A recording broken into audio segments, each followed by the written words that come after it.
سے حد سے بڑی ہوئی کینہ پروری اور دشمنی سب پر عیاں ہے۔ اس کی فطرت ہے کہ اپنے حریف کا پیچھا اس وقت تک نہیں چھوڑتا جب تک اسے ہلاک نہ کر دے یا خود ختم نہ ہو جائے۔ جنگل کے جس حصے میں رہنا شروع کر دے وہاں اپنے سوا دوسرے جانوروں کا آنا یا رہنا پسند نہیں کرتا۔ حریف اگر کمزور ہے تو وہ بھاگ جائے گا ورنہ مارا جائے گا۔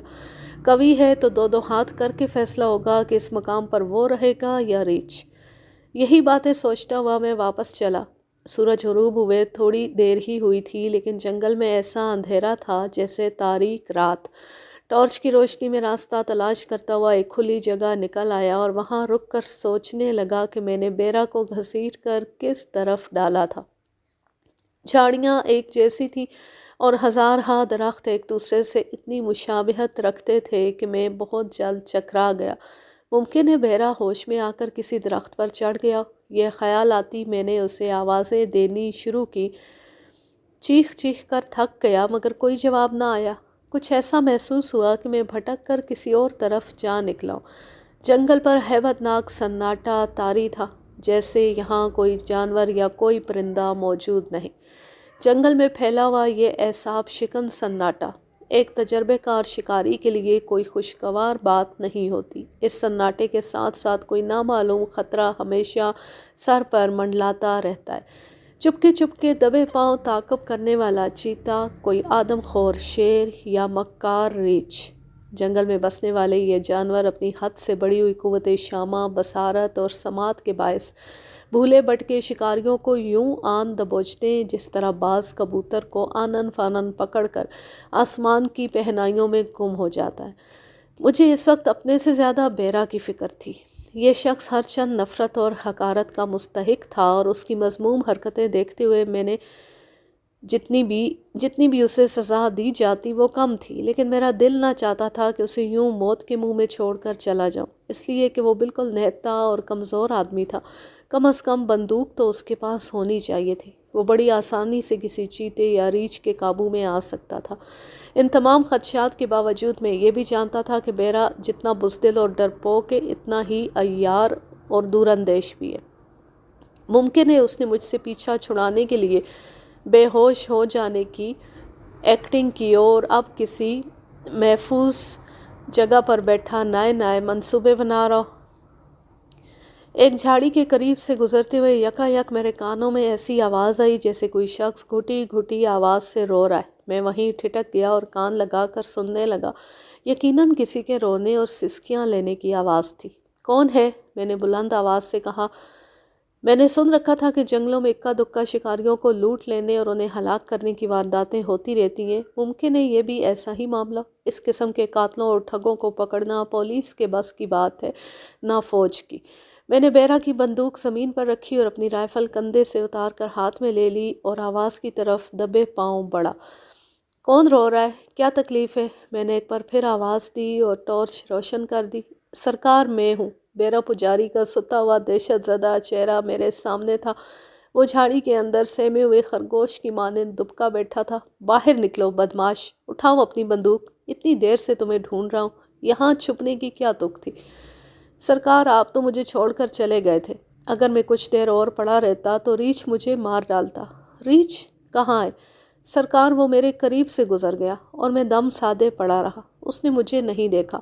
اتنا بڑا ریچھ میں نے اس جنگل میں پہلے کبھی نہیں دیکھا۔ پہاڑ کا پہاڑ تھا، سیاہ رنگ کا، اس کے پنجے اور تھوتنی خون میں لت پت تھی۔ آئیے آپ کو اس کا نشان دکھاؤں۔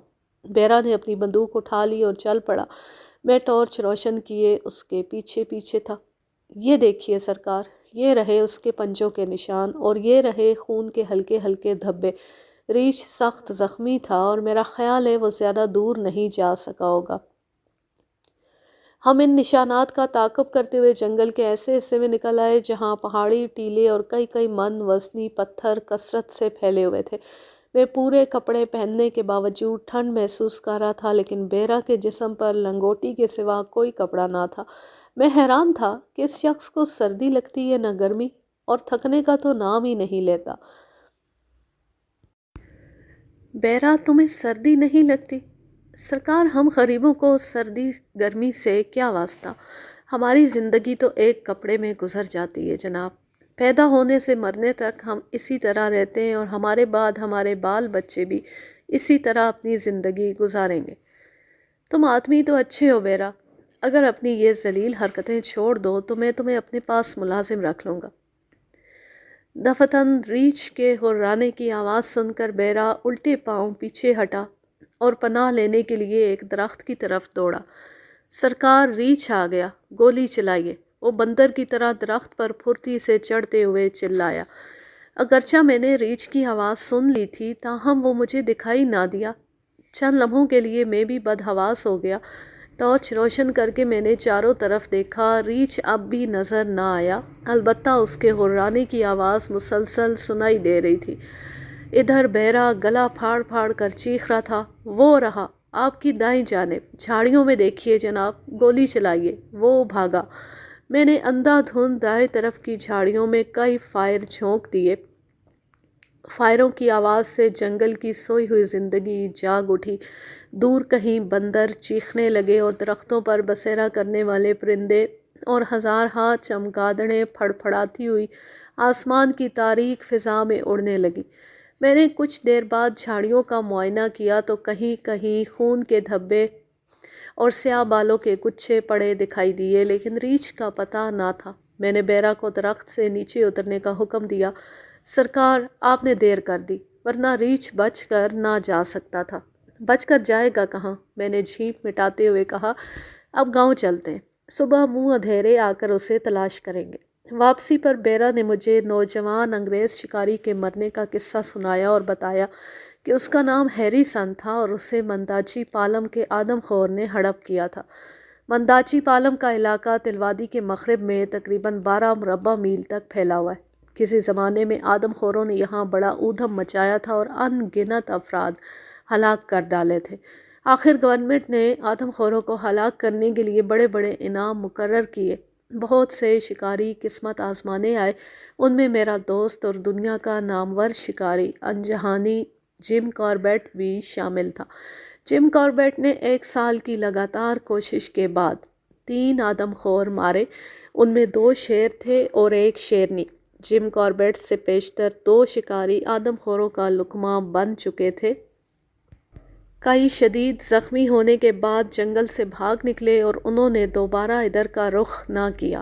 جم کاربیٹ نے جب جنگل کا چارج لیا اور 3 آدم خوروں کو ٹھکانے لگا دیا تو علاقے میں امن و امان قائم ہوا۔ اس کے بعد کسی آدم خور کی ہلاکت خیز سرگرمیوں کی خبر نہ آئی، اور اب بیرا مجھے بتا رہا تھا کہ منداچی پالم میں کم از کم 1 اور آدم خور موجود ہے جو شکاری ہیری سن کی موت کا باعث بنا تھا۔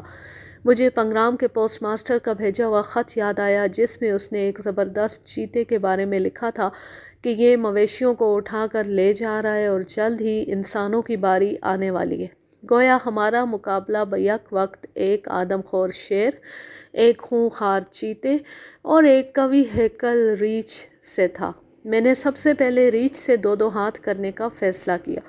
اگلے روز منہ اندھیرے آنکھ کھلی تو بستر چھوڑنے کو جی نہ چاہا۔ طبیعت سخت کسل مند تھی اور مجھے یوں محسوس ہوا جیسے ہلکا ہلکا بخار ہے۔ غالباً یہ گزشتہ روز کی تھکن کا اثر تھا۔ تھوڑی دیر بعد بیرا اندر آیا اور مجھے جاگتا پا کر بولا، چلیے صاحب، میں بالکل تیار ہوں۔ میں نے طبیعت کی ناسازی کا عذر کرتے ہوئے اس سے کہا کہ وہ گاؤں کے چند آدمیوں کو ساتھ لے کر جنگل میں جائے اور ریچھ کا کھوج لگانے کی کوشش کرے۔ اگر دوپہر تک میں ٹھیک ہو گیا تو اگلا پروگرام طے ہوگا۔ بیرا چند لمحے سوچتا رہا، اس کے چہرے پر گھبراہٹ اور خوف کے آثار نمودار ہوئے، لیکن اس نے کچھ نہ کہا اور باہر چلا گیا۔ میں پھر کمبل سے منہ ڈھانپ کر سو گیا۔ دن چڑھے، دوبارہ آنکھ کھلی تو سر میں شدید درد تھا اور بخار پہلے سے بھی تیز۔ اردلی کو 1 روز پہلے پنگرام کے پوسٹ ماسٹر صاحب کے پاس تازہ خبر لانے کے لیے بھیج چکا تھا۔ دیر تک پڑا ہائے ہائے کرتا رہا، کوئی پانی پلانے والا بھی نہ تھا۔ تھوڑی دیر بعد شور کی سی آواز میرے کانوں میں آئی جیسے کچھ لوگ آپس میں لڑ رہے ہوں۔ آہستہ آہستہ یہ شور نزدیک آتا گیا اور پھر یکدم 10-15 آدمی میرے مکان میں گھس آئے۔ انہوں نے بیرا پجاری کو ہاتھوں پر اٹھا رکھا تھا۔ میں نے دیکھا کہ بیرا سخت زخمی ہے، اس کی پیٹھ، سینے اور کندھوں پر گہرے زخم ہیں اور سارا جسم خون میں لت پت ہے۔ اس کا چہرہ ہلدی کی مانند زرد تھا، آنے والوں نے اسے فرش پر ڈال دیا اور کچھ لوگ گاؤں کے بڈھے وید کو بلانے دوڑے۔ میں نے دیکھا کہ ایک طرف مکھیا بھی کھڑا ہے اور اس کی آنکھوں سے آنسوؤں کی جھڑی لگی ہوئی ہے۔ بیرا زخموں کی تاب نہ لا کر بے ہوش ہو چکا تھا اور اس کی حالت دیکھ کر اندازہ ہوتا تھا کہ چند گھنٹوں کا مہمان ہے۔ میں نے اپنا سوٹ کیس کھول کر فرسٹ ایڈ کا سامان نکالا، گرم پانی سے بیرا کے زخم دھوئے اور پٹیاں باندھ دی۔ اتنے میں وید جی آ گئے۔ انہوں نے بیرا کی طرف تشویشناک نظروں سے دیکھا، مایوس ہو کر گردن ہلائی، پھر مجھ سے مخاطب ہو کر بولے، یہ کس طرح زخمی ہوا؟ میرے کچھ کہنے سے پہلے گاؤں کا ایک آدمی بول پڑا، ہم اس کے ساتھ جنگل میں گئے تھے، اس نے ہمیں بتایا کہ ایک جگہ شہد کی مکھیوں کا چھتا لگا ہوا ہے، چلو اسے اتاریں۔ یہ دیر تک چھتا تلاش کرتا رہا، پھر کہنے لگا شاید وہ کسی اور طرف ہے۔ ہم یوں پھرتے پھراتے ندی کی طرف جا نکلے۔ وہاں اچانک ایک بڑے ریچھ نے جو جھاڑیوں میں دبکا بیٹھا تھا بیرا پر حملہ کر دیا۔ بیرا نے جان بچانے کی بڑی کوشش کی مگر بھاگتے ہوئے ٹھوکر کھا کر گر پڑا اور ریچھ نے اسے پکڑ لیا۔ اگر ہم سب شور مچاتے ہوئے ریچھ کی طرف نہ جاتے تو وہ بیرا کو مار ہی ڈالتا۔ اب بھی اس نے کوئی کسر نہیں چھوڑی۔ بیرا کے جسم سے لہو بہت نکل گیا۔ وید جی نے اپنی پوٹلی کھولی، چند جڑی بوٹیاں نکال کر ایک پتھر پر گھسیں اور اس سفوف کو پانی میں حل کر کے بیرا کے حلق میں ٹپکانے کی کوشش کرنے لگے۔ میں سمجھا تھا کہ اس شخص کا انجام ایک نہ ایک دن یہی ہونا چاہیے تھا، اب اس کا بچنا محال ہے۔ وید جی کی کوششیں بیکار ہیں۔ بیرا جیسے کمزور آدمی کے جسم سے خون کی اتنی مقدار کا نکل جانا اور پھر اس کا زندہ رہنا کرشمہ ہی ہوگا۔ مجھے بیرا پجاری کو یوں دیکھ کر نہ جانے کیوں رنج ہو رہا تھا۔ تھوڑی دیر بعد اس کے بے حس و حرکت جسم میں جنبش ہوئی۔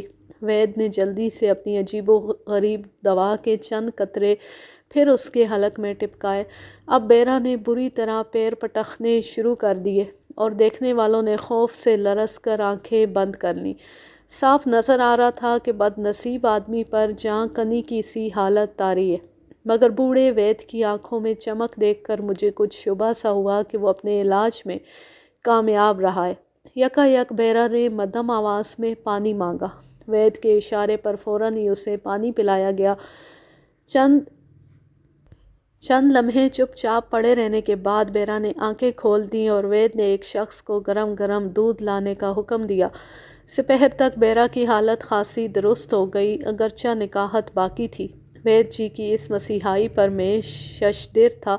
بعد میں پتہ چلا کہ جنگل کی ان جڑی بوٹیوں میں ایسے اثرات پوشیدہ ہیں کہ مردہ زندہ ہو جائے۔ شام کو میرا اردلی وجے سنگھ، جو پنجاب کا رہنے والا سکھ نوجوان تھا، پنگرام کے پوسٹ ماسٹر کو ساتھ لیے آ گیا۔ پوسٹ ماسٹر کا نام بدری رام تھا۔ اس نے آتی شکایت بھرے لہجے میں کہا، صاحب اتنے دن ہوئے آپ کو خط بھیج چکا ہوں اور آنا تو درکنار آپ نے جواب تک نہ دیا۔ اگر آپ کا اردلی آج میرے پاس نہ پہنچتا تو کل صبح میں خود آنے والا تھا۔ چیتے کی خون آشام سرگرمیاں تیز ہو گئی ہیں۔ پرسوں اس نے بستی کی ایک عورت پر حملہ کیا اور اسے اٹھا کر لے گیا۔ گاؤں والوں نے اگلے روز صبح اس کی ہڈیاں مندر کے باہر پڑی پائیں۔ اب مندر میں رہنے والے سادھوؤں اور پجاری کی جان خطرے میں ہے۔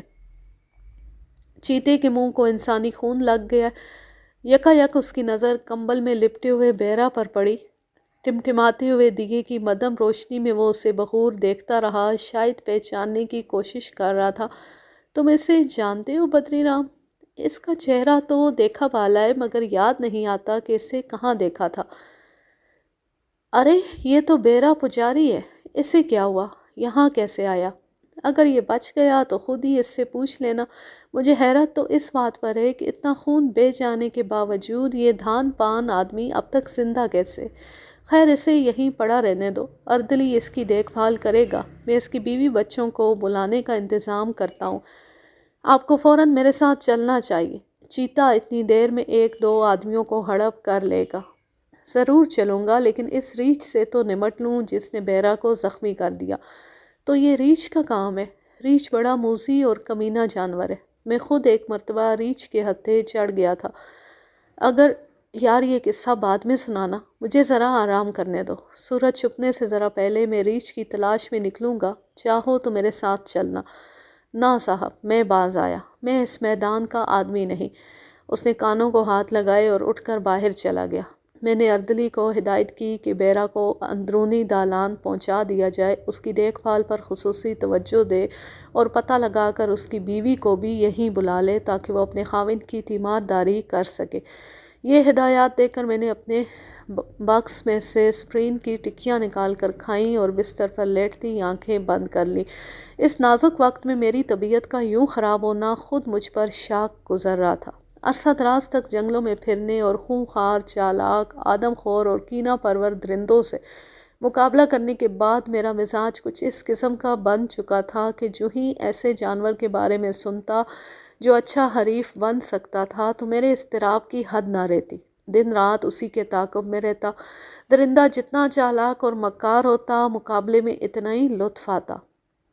تلوادی کے اس غیر معمولی ریچھ کو میں نے اب تک دیکھا نہ تھا، لیکن اس کی حرکتوں کا مشاہدہ کرنے کے بعد یقین ہوتا جا رہا تھا کہ مقابلہ خاصا کٹھن اور جاندار ہوگا، اور اسی لیے میں جلد از جلد اس کے سامنے ڈٹ جانا چاہتا تھا، مگر بخار اترنے کا نام نہ لیتا تھا۔ میں جس مکان میں لیٹا ہوا تھا اگرچہ اس کے اندر حبس اور گرمی تھی، مگر میں نے اپنے گرد کمبل اچھی طرح لپیٹ لیا تاکہ پسینہ خوب آئے۔ نیند تو نہ آئی، البتہ 1 گھنٹے بعد میرا جسم پسینے سے تر تھا اور بخار غائب۔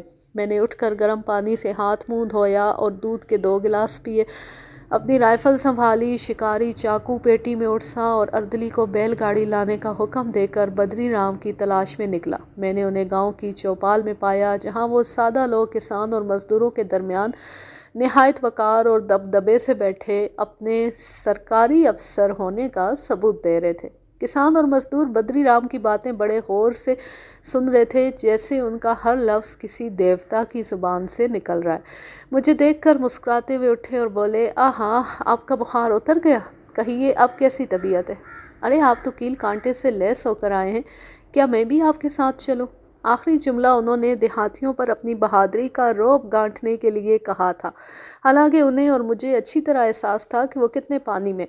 میں نے ان کے اس جملے سے فائدہ اٹھایا اور دل میں سوچا کہ آج موقع اچھا ہے، ذرا لالا جی کا مزاج بھی درست ہو جائے۔ میں نے آگے بڑھ کر بدری رام کا ہاتھ پکڑ لیا اور لوگوں سے مخاطب ہو کر بولا، بدری رام جی مانے ہوئے شکاری ہیں، اب سینکڑوں شیروں اور ریچھوں کو مار چکے ہیں اب تک۔ اب میرے ساتھ جنگل میں اس ریچھ کو مارنے جائیں گے جس نے بیرا کو زخمی کیا ہے۔ یہ سنتی لالا بدری رام کے چہرے کا رنگ بدل گیا، ایک لمحے کے لیے گم سم کھڑے رہے، پھر چہرے پر مصنوعی بشاشت پیدا کر کے بولے، میں ہر طرح سے آپ کا ساتھ دینے کو تیار ہوں، چلیے کدھر چلنا ہے؟ لیکن میں اپنے ساتھ بندوق نہیں لایا۔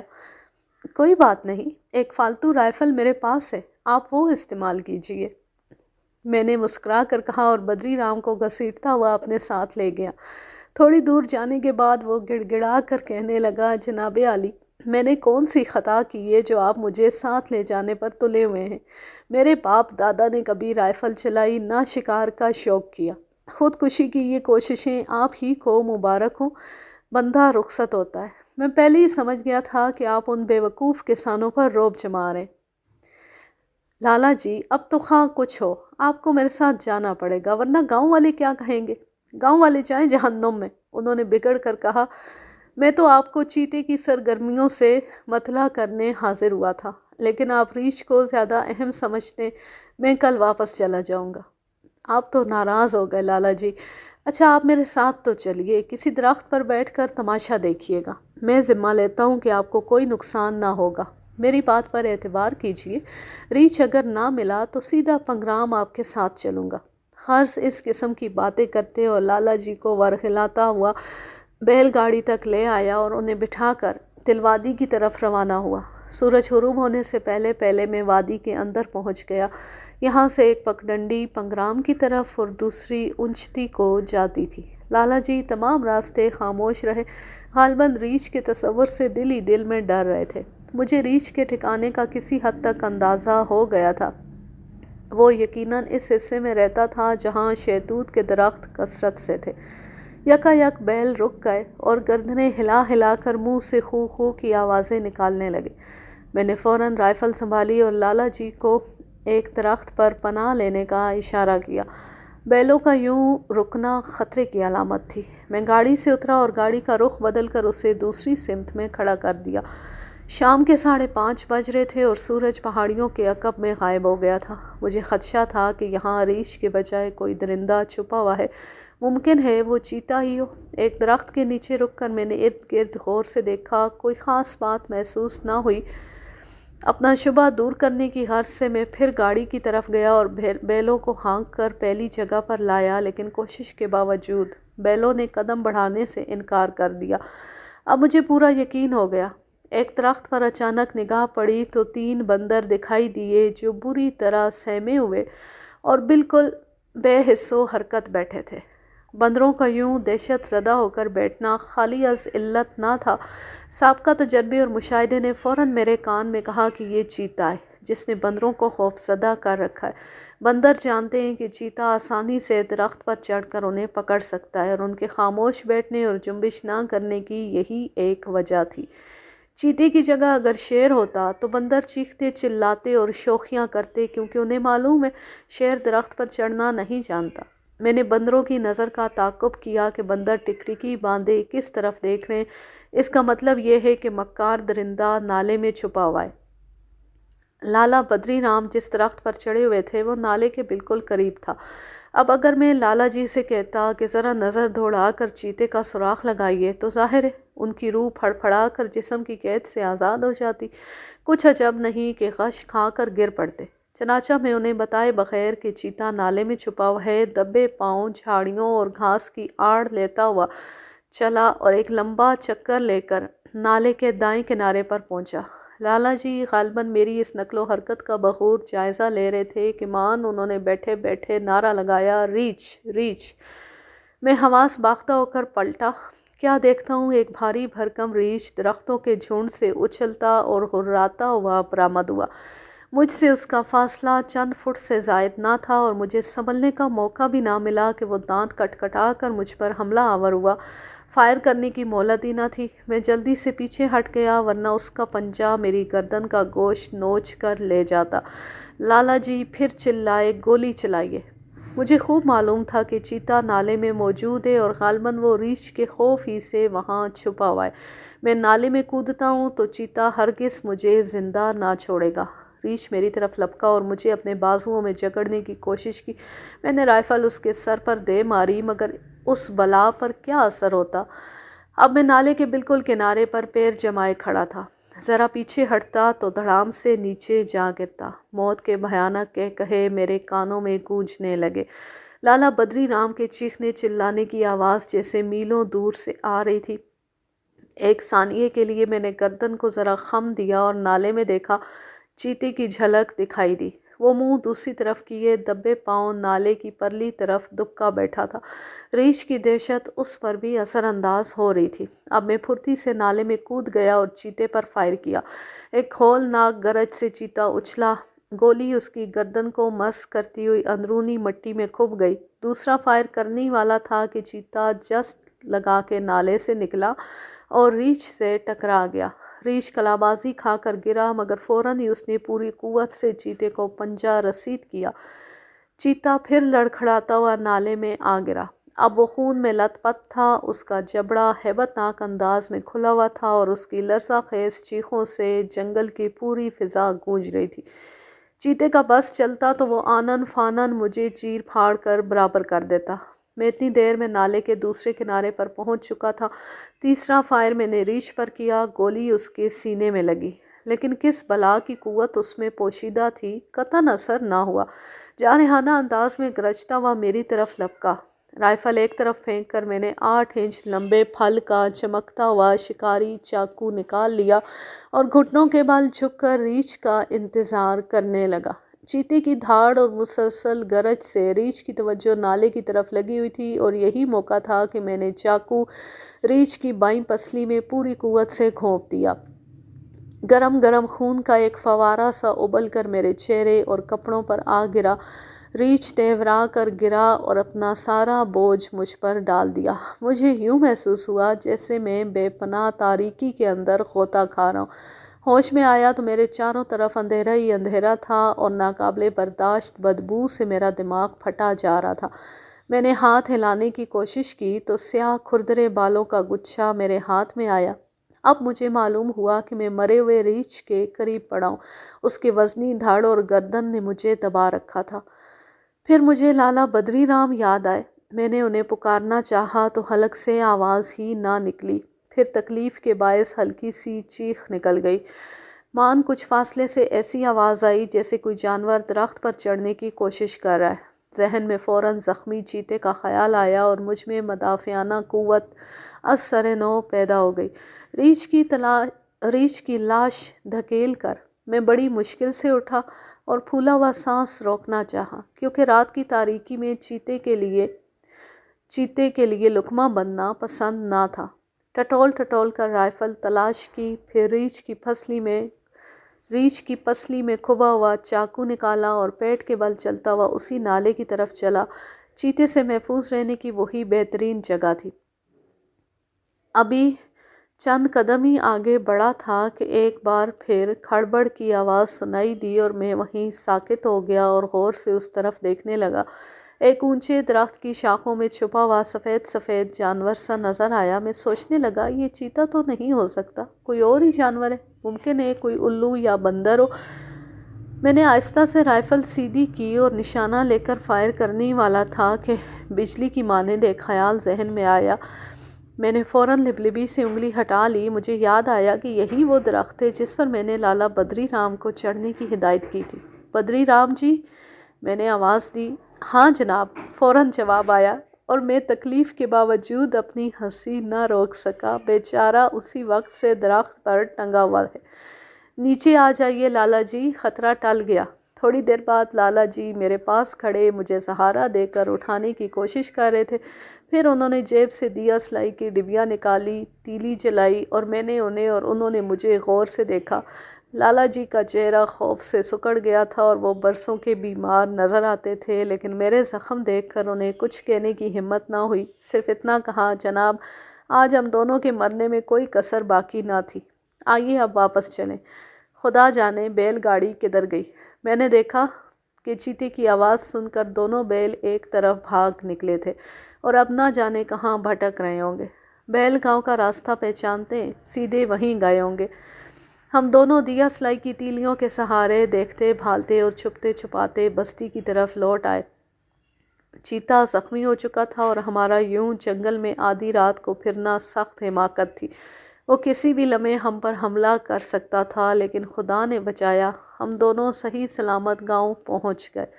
لالا بدری رام جاتی اپنی کھاٹ پر پڑ کر بے خبر سو گئے، لیکن زخموں کی ٹیس نے مجھے سونے نہ دیا۔ جانے کہاں کہاں چوٹ لگی تھی۔ ارتلی نے بیرا کے بارے میں بتایا کہ وہ آرام سے ہے اور سو رہا ہے، اس کی بیوی اور بچوں کو لانے کے لیے آدمی صبح بھیجا جائے گا۔ لالا بدری رام تو صبح سویرے پنگرام کی طرف سدھارے، کیونکہ ان کی نوکری کا سوال تھا اور وہ ایک لمحہ بھی میرے پاس ٹھہرنے کے لیے تیار نہ تھے۔ بیرا کی حالت اس قابل نہ تھی کہ وہ میرا ساتھ دے سکتا۔ اب میں تنہا رہ گیا، لیکن چیتے کو تلاش کرنا ضروری تھا، کیونکہ زخمی ہونے کے بعد اس کا آدم خور بن جانا ایک فطری امر تھا۔ سارا دن جنگل میں گھومتا رہا مگر اس کا کہیں پتہ نہ چلا۔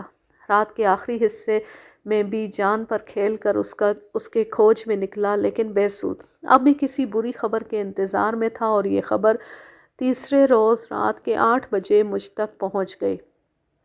بتایا گیا کہ پنگرام سے 3 میل ادھر ایک چرواہا مویشی لے کر جنگل سے گزر رہا تھا کہ کسی درندے نے حملہ کیا اور اسے اٹھا کر لے گیا۔ مویشی بھاگتے دوڑتے بستی پہنچ گئے، لیکن چرواہا نہ آیا۔ یہ ایک حیران کن بات تھی، چنانچہ 10-15 آدمی جمع ہو کر جنگل میں گئے اور تلاشیں بسیار کے بعد انہوں نے ادھڑی اور کھائی ہوئی لاش کے اجزاء ایک گھنی جھاڑی کے اندر پڑے پائے۔ چرواہے کے خون آلود کپڑوں کی دھجیاں بھی ادھر ادھر بکھری دکھائی دیں۔ جب یہ لوگ روتے پیٹتے واپس آ رہے تھے تو انہوں نے چیتے کے غرانے کی آوازیں سنی۔ اگرچہ ان لوگوں کے پاس کلہاڑیاں اور گنڈاسے موجود تھے، تاہم چیتے کا سامنا کرنے کی جرأت نہ ہوئی۔ ایک شخص نے جو جنگل میں گیا تھا مجھے بتایا، میں نے چیتے کو اپنی آنکھوں سے دیکھا۔ وہ چمالیہ یعنی چرواہے کی لاش سے کچھ فاصلے پر لمبی گھاس کے اندر چھپا ہوا تھا۔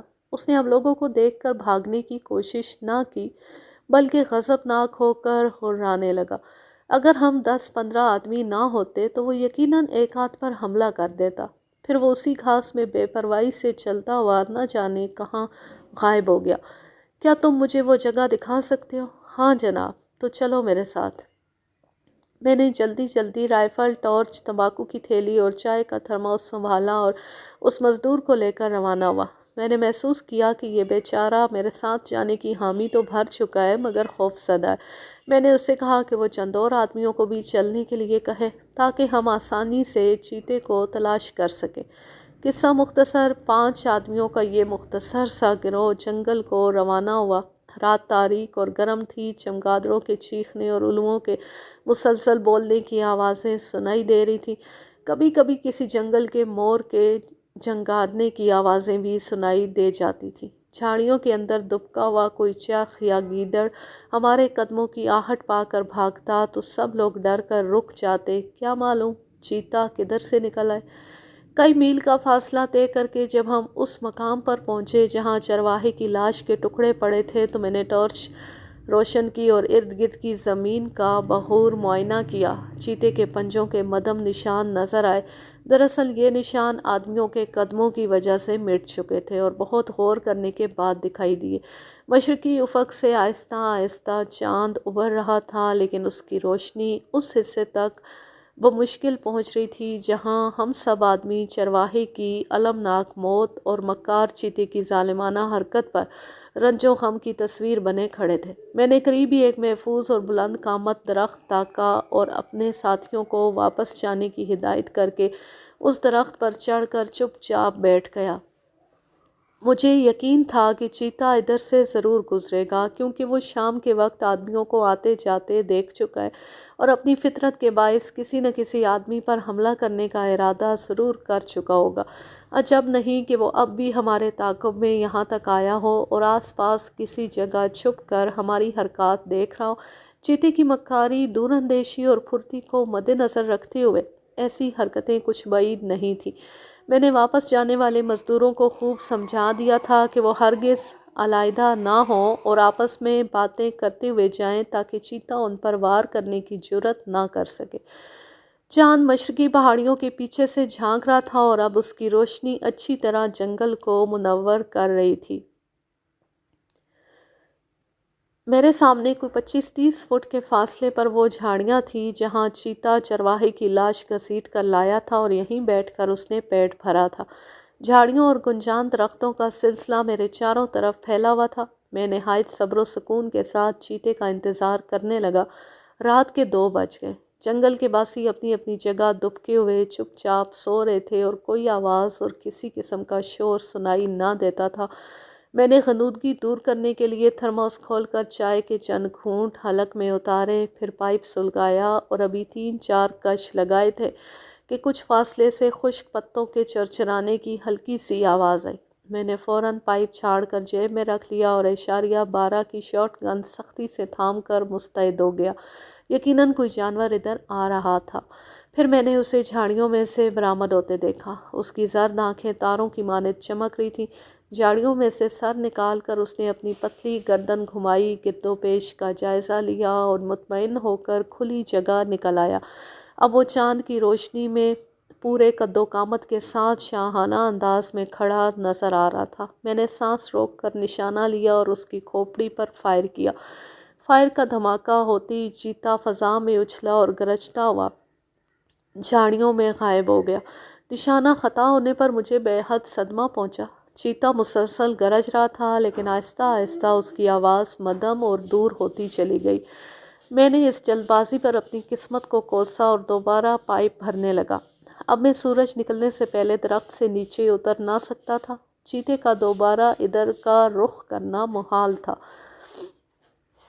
1 ہفتہ گزر گیا اور اس دوران میں چیتے نے 20 مربع میل کے علاقے میں خوف و ہراس کی جو فضا تیار کی، اسے بیان کرنے کے لیے میرے پاس الفاظ نہیں۔ ایک مرتبہ زخمی ہونے اور دوسری مرتبہ بچ کر نکل جانے کے باعث وہ نہایت خونخوار اور ہوشیار ہو چکا تھا۔ ایک ہفتے کے اندر اندر اس نے 3 افراد کو ہڑپ کیا۔ اس کی نقل و حرکت کے بارے میں صحیح اندازہ کرنا ممکن نہ رہا۔ ایک واردات اگر وہ مشرق میں 7 میل دور کرتا تو اگلے روز مغرب میں اتنے ہی فاصلے پر دوسری واردات ہوتی۔ میں دن کا چین اور رات کی نیند حرام کیے ہوئے تازی کتوں کی طرح اس کے تعاقب میں تھا، لیکن ہر بار وہ جل دے جاتا تھا۔ بیرا کے زخم رفتہ رفتہ مندمل ہوتے جا رہے تھے۔ اس کی بیوی، جو نہایت سیدھی سادی اور شریف عورت تھی، اپنے خاوند کی تیمارداری میں لگی ہوئی تھی۔ 10ویں روز صبح سویرے میں جنگل کے سرے پر بیٹھا بندروں کی اٹکھیلیوں سے لطف اندوز ہونے کے ساتھ ساتھ چیتے کو گھیرنے کی تدبیریں سوچ رہا تھا کہ بیل گاڑی کے پہیوں کی آواز آئی۔ مجھے خیال ہوا کہ آنے والا اجنبی ہے یا اسے کوئی حادثہ پیش آیا۔ اتنے میں گاڑی قریب آ گئی۔ میں نے دیکھا کہ اس میں جتا ہوا بیل بے تحاشا دوڑ رہا ہے اور گاڑی میں کسی آدمی کا دھڑ خون میں لت پت اس طرح لٹکا ہوا ہے کہ اس کی انگلیاں زمین کو چھو رہی ہیں۔ میں نے لپک کر گاڑی روکی، گاڑی پان کو نیچے اتارا تو اس کا سانس ابھی چل رہا تھا۔ اتنے میں گاؤں کے لوگ جمع ہو گئے۔ ہم نے اس کے منہ میں پانی ٹپکانے کی کوشش کی، لیکن پانی حلق میں نہ جا سکا اور باچھوں سے بہہ گیا۔ اس کے دانت سختی سے بھنجے ہوئے تھے۔ تھوڑی دیر بعد وہ ایڑیاں رگڑنے لگا۔ میں نے دیکھا اس کا سینہ اور پیٹ زخمی ہے اور خون بڑی مقدار میں بہہ چکا ہے۔ مرنے سے چند منٹ پہلے اس نے آنکھیں کھولیں اور صرف 2 لفظ کہے، بدری رام، چیتا۔ پھر اس کی گردن ڈھلک گئی۔ گاڑی بان کی حالت سے اندازہ ہوا کہ یہ حادثہ پیش آئے زیادہ دیر نہیں گزری۔ شاید لالا بدری رام ادھر آ رہے تھے کہ چیتے نے راہ میں حملہ کیا اور گاڑی بان کو زخمی کر کے لالا بدری رام کو اٹھا کر لے گیا۔ میں نے فوراً گاؤں میں لوگوں کو جمع کیا اور 50-60 آدمیوں کا گروہ تیار کر کے جنگل میں گھس گیا۔ بیل گاڑی کے نشانات دیکھتے دیکھتے آخر ہم پگڈنڈی کے اس حصے میں جا نکلے جہاں چیتے نے حملہ کیا تھا اور بیل پگڈنڈی چھوڑ کر جنگل میں جا گھسے تھے۔ یہاں خون کے دھبے بھی دکھائی دیے۔ میں سوچ رہا تھا کہ اتنی دیر میں چیتا بدری رام کی لاش گھسیٹ کر دور لے گیا ہوگا، لیکن چند قدم جانے کے بعد اندازہ ہوا کہ چیتے نے زیادہ دور جانے کی زحمت نہیں کی اور بدری رام کو ہلاک کر کے وہیں کھانا شروع کر دیا، کیونکہ لاش ایک جھاڑی کے باہر اس حالت میں پڑی تھی کہ اس کی ایک ٹانگ غائب تھی اور چیتے نے پشت پر سے بھی تھوڑا سا گوشت کھایا تھا۔ چنانچہ میں نے لاش کو وہیں پڑا رہنے دیا اور لوگوں سے کہا کہ وہ واپس گاؤں چلے جائیں۔ چیتا لاش یہیں چھوڑ گیا ہے اور وہ کسی بھی وقت دوبارہ ادھر آئے گا۔ میں اس کا مقابلہ کرنے کے لیے موجود ہوں۔ گاؤں والے واپس جا ہی رہے تھے کہ میرے دیکھتے دیکھتے چیتا ایک جانب سے برآمد ہوا۔ اتنے آدمیوں کو دیکھ کر وہ رکا، لیکن بے پرواہی سے چلتا ہوا لاش کے قریب پہنچا، اسے منہ میں دبایا اور گھسیٹ کر جھاڑیوں کے اندر جانے لگا۔ لوگ چیتے کو دیکھ کر اس قدر ہراساں اور بدحواس ہوئے کہ چیختے چلاتے بھاگ اٹھے۔ میں خود چیتے کی دیدہ دلیری اور بے خوفی پر حیران تھا۔ اگر ایک لمحہ اور غافل ہوتا تو میری نظروں کے عین سامنے سے چیتا فاتحانہ انداز میں لاش لے جانے میں کامیاب ہو جاتا۔ میں نے یکا یک چونک کر 2 نالی بندوق سیدھی کی اور بیک وقت 2 فائر کیے۔